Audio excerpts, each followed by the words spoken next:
Good morning, Legacy School. This is Year 7 History, our lesson number 8, mainly focusing on the Anglo-Saxon Golden Age. This lesson is for those who were absent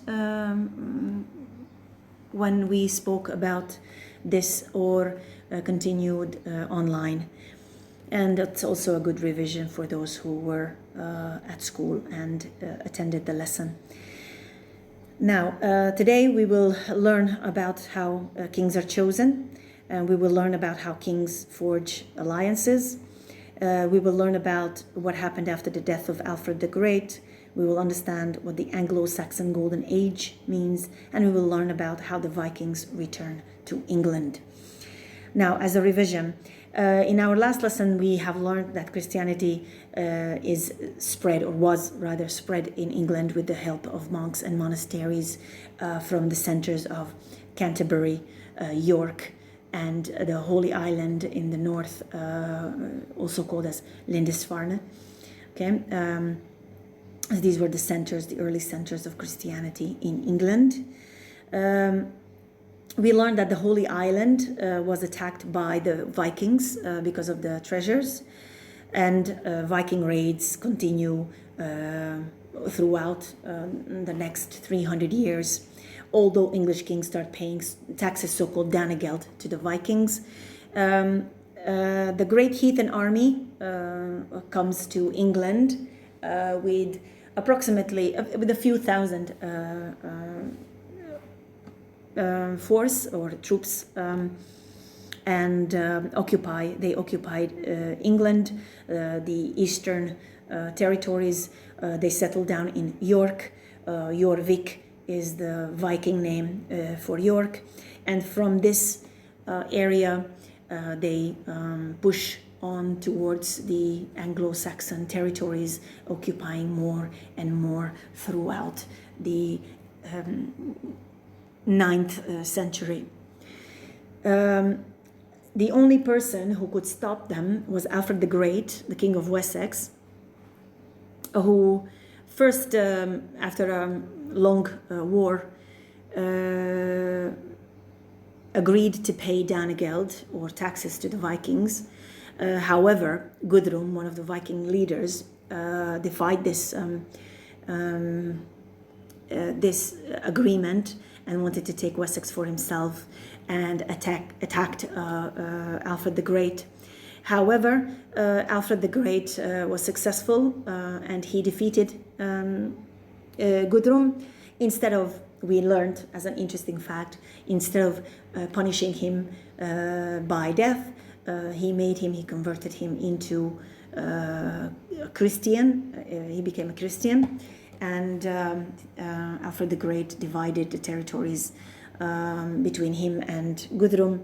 And so we took a look at the map, where we understood that the eastern part of England became the territory of the Danelaw, which is the land of the Danish, and the western part of England became Wessex, the Kingdom of Wessex, and its dependencies reigned by Alfred the Great.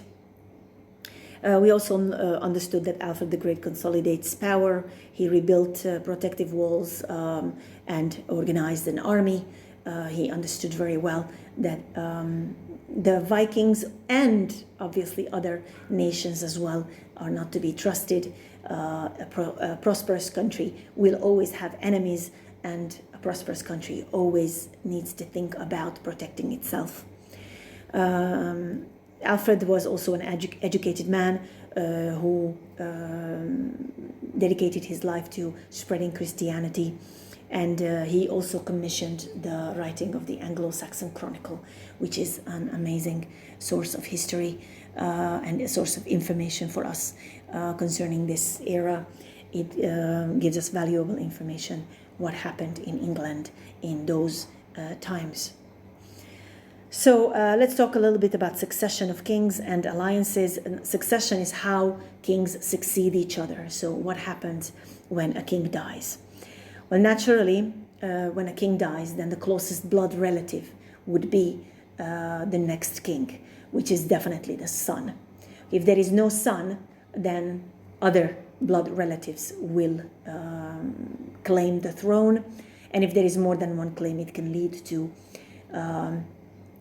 power struggles, as we mentioned in class, as we discussed it in class as well. So it is absolutely normal that when kings die, the son becomes the king. And sometimes it is a lucky choice. Sometimes the son becomes a strong and powerful king. And sometimes he is not a good ruler.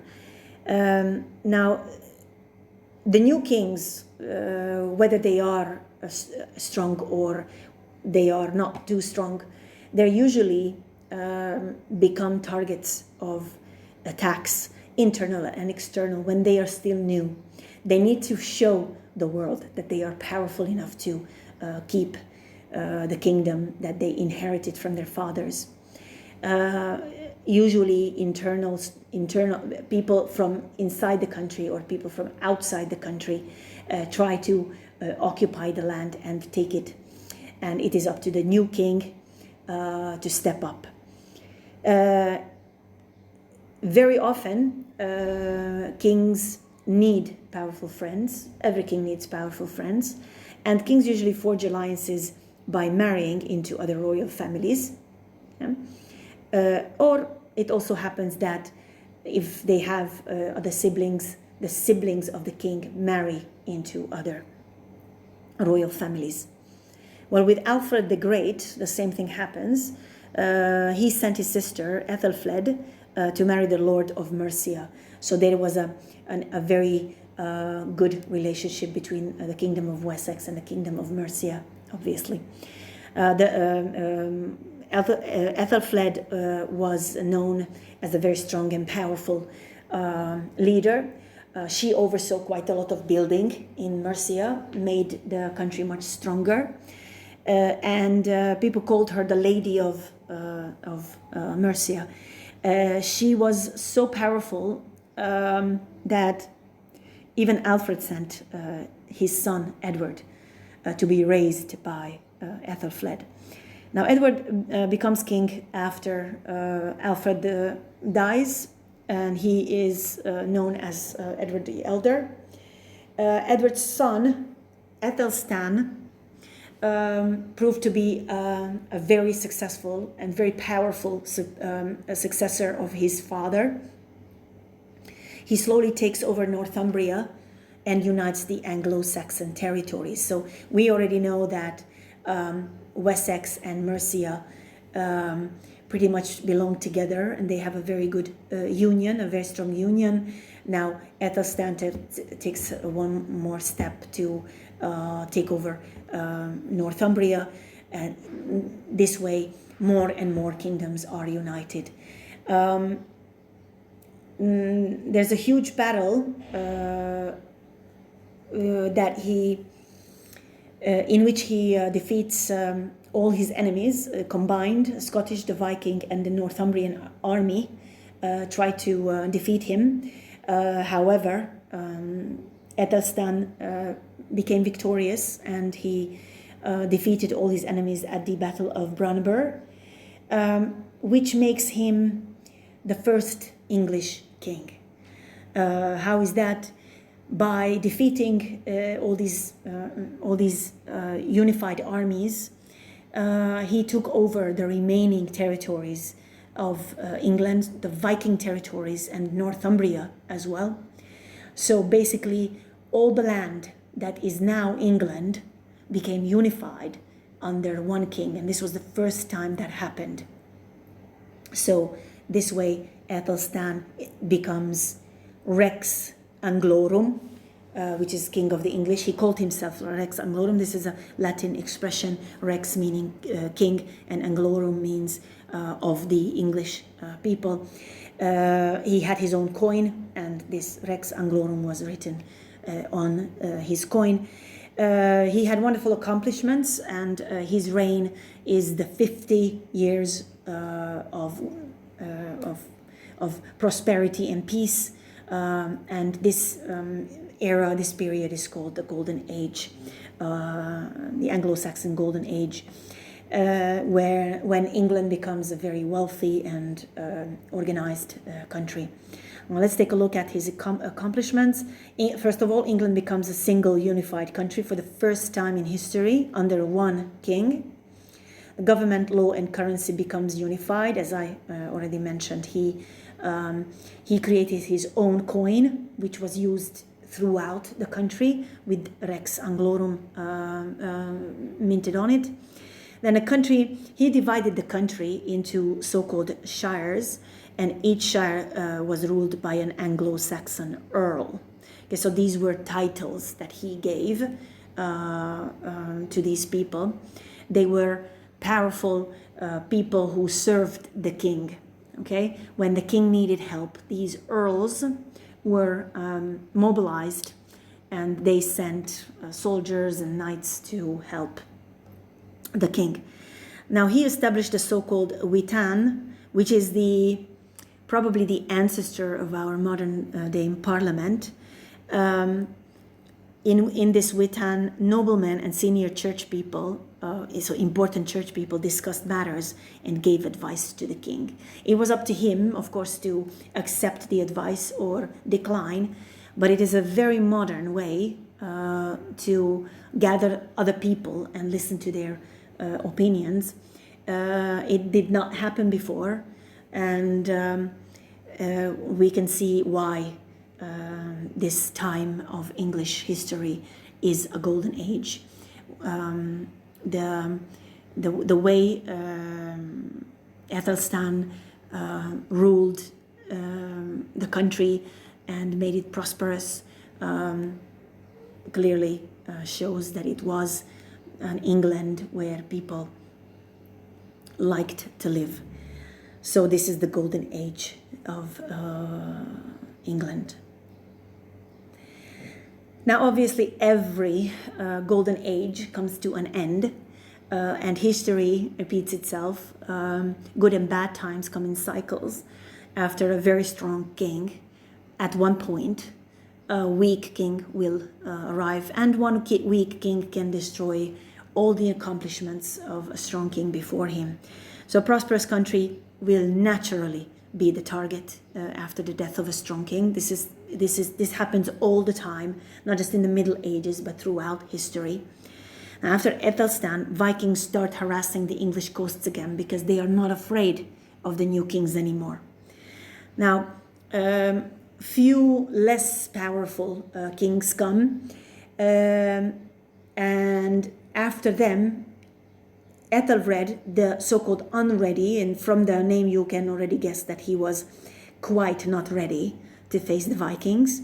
He was a very poor leader, and he could not unify the earls who would have sent him who would send him knights or soldiers to protect the country. So slowly it crumbled into pieces.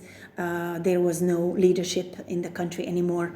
Ethelred, the unready, started paying Danegeld to the Vikings again. The Vikings obviously did not really take the Danegeld just to leave England alone. They kept attacking the country.